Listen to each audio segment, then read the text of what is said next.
Assalamualaikum warahmatullahi wabarakatuh. Perkenalkan, nama saya Muhammad Chandra Putra Pamungkas. Untuk NIM saya 20115021198.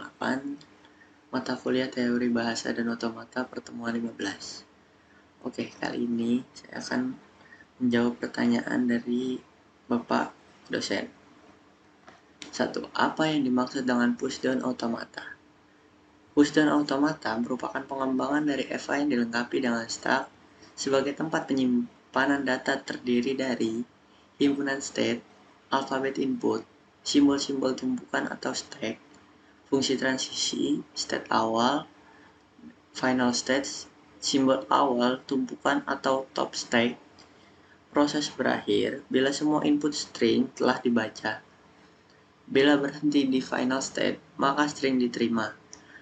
Bila berhenti tidak di final state, maka string ditolak. Kalau banyak yang nanya, pushdown automata merupakan mesin simulator untuk bahasa apa sih? Dalam mesin otomata dikenal mesin FSA, DFA, dan NFA. 1. Finite State Automata atau biasa disebut FSA adalah model matematika yang dapat menerima input dan mengeluarkan output yang memiliki state yang berhingga banyaknya dan dapat berpindah dari suatu state ke state lainnya berdasarkan input dan fungsi transisi. Deterministic atau finite automata atau biasa disebut DFA adalah mesin automata yang finite state number, di mana finite berarti terbatas dalam menentukan jumlah state-nya. Sementara deterministic berarti tidak ambigu dalam menentukan state. Jika menerima sebuah inputan, maka akan ada transisi ke state selanjutnya. Non-deterministic finite automata atau biasa disebut NFA menerima masukan atau input dengan memiliki lebih dari satu busur keluar atau bahkan tidak memiliki busur keluar. Non-deterministic finite automata atau biasa disebut NFA sering dikenal juga sebagai non-deterministic finite state machine atau yang bisa disebut NFSM dan non-deterministic finite state automation atau biasa disebut NFSA. Yang selanjutnya, jelaskan cara kerja pushdown automata. Mekanisme kerja memory stack adalah menyimpan input pertama pada alamat paling bawah. Input berikutnya disimpan pada alamat di atasnya dan input terakhir disimpan pada alamat paling atas. Perintah operasi yang digunakan untuk menyimpan input pada stack adalah push, sedangkan perintah operasi untuk mengeluarkan input yang tersimpan tersebut adalah pop. Sebuah PDA dinyatakan dengan 7 tupel. Q adalah himpunan stage, E adalah himpunan simbol input, T adalah simbol stack, dan segitiga itu menyatakan fungsi transisi, S adalah state awal, F adalah state akhir, dan Z adalah top of stack. Nah, contohnya seperti ini teman-teman. Oke, Q sama dengan Q1, Q2,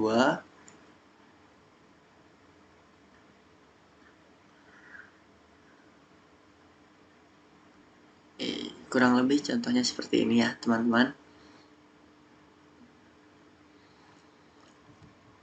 Nah, ini dibacanya Q1, AZ dibaca. Keadaan mula-mula berada di state Q1. Puncak state Z membaca input A. Hasilnya pindah ke state Q1. Push A ke stack A menjadi puncak state. Q1 B A sama dengan Q1 dibaca. Keadaan mula-mula berada di state Q1. Puncak antara A membaca input B. Hasilnya pindah state 1 A di pub elemen bawah. A menjadi puncak stack. Keadaan mula-mula berada di state Q1 puncak state Z tanpa membaca input. Hasilnya pindah ke state Q2, stack tidak berubah. Apa ini maksud dengan Turing machine? Mesin Turing merupakan bentuk model matematis sederhana untuk komputer. Mesin ini bisa digunakan untuk menghitung kelas bilangan bulat walau tergolong sederhana. Namun penemuan Alan Turing ini dapat menggambarkan komputer dalam general purpose. Sebutkan dan jelaskan ciri-ciri Turing machine. Sebuah mesin Turing terdiri atas barisan sel tersusun berupa pita yang mampu memainkan usaha maju mundur. Komponen gate baca atau tulis pita yang memiliki status kira-kira serta mampu mengubah atau menulis sel giat yang benar di pita tadi, dan suatu himpunan instruksi bagaimana komponen baca atau tulis ini harus melaksanakan modifikasi terhadap sel giat pada pita, serta bagaimana menggerakkan pita tersebut. Pada setiap langkah dalam komputasi, mesin ini hendak mampu mengubah inti dari sel yang giat, mengubah status dari komponen baca atau tulis, dan mengubah posisi pita ke kiri atau ke kanan. Sebuah mesin Turing secara formal dinyatakan dalam 7 tupel. M sama dengan Q, S, G, D, S, F, B, di mana Q adalah himpunan state, S adalah himpunan simbol input, G adalah simbol pada pita termasuk blank, D fungsi transisi, S sama dengan state awal atau S anggota elemen Q, F himpunan state akhir, B simbol kosong atau menandakan bagian yang tidak terisi. Jelaskan cara kerja Turing Machine. Mesin Turing menggunakan pita atau tape sebagai memori yang berbentuk array. Hal ini menyebabkan data pada pita dapat diakses dari mana saja. Spesifikasi mesin Turing. 1. Mesin Turing memiliki pita berupa array sebagai memori yang dapat menyimpan sebuah simbol tunggal. Yang kedua, mesin Turing memiliki head sebagai menunjuk posisi yang sedang diakses pada pita. 3. Head dapat bergerak ke kanan atau ke kiri pada pita sesuai fungsi transisi yang ditetapkan untuk membaca inputan tersebut. Yang keempat, head juga dapat melakukan penulisan atau mengubah isi pita. Prinsip kerja mesin Turing. Yang pertama, lihat state semula dan simbol yang ditunjuk head. 2. Berdasarkan fungsi transisinya, tentukan state berikutnya, lakukan penulisan ke pita, gerakan head ke kanan dan ke kiri.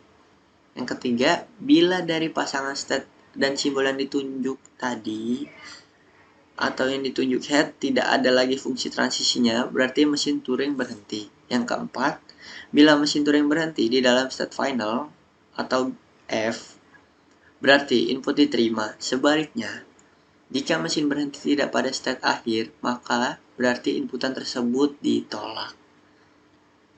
Nah, contohnya seperti ini. Mesin Turing M akan digunakan untuk mengenali bahasa L. Contoh string di dalam L misalnya 01, 0011, 0011, oke, dan seterusnya. Cara kerja mesin Turing untuk mengenali bahasa L dinyatakan dengan algoritma berikut. Ganti simbol 0 paling ke kiri dengan simbol X. Gerakan head ke kanan hingga dijumpai simbol 1. Ganti simbol 1 paling kiri dengan simbol Y. Gerakan head ke kiri hingga dijumpai simbol X. Geser head ke kanan atau akan diperoleh simbol 0 paling kiri. Yang terakhir, kembali ke langkah 1. Jadi dia berputar-putar saja di situ.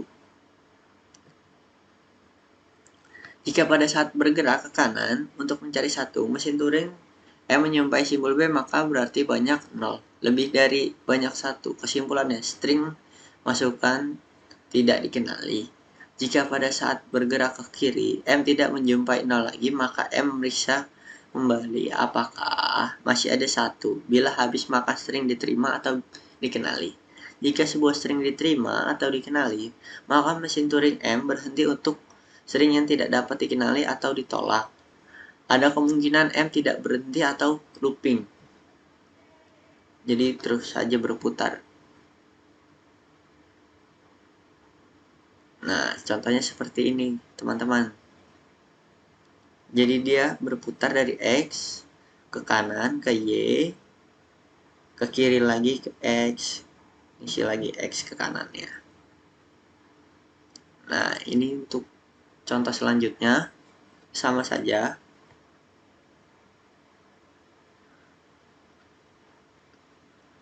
Oke, terima kasih teman-teman semua yang sudah memberikan waktunya sebentar untuk melihat video saya.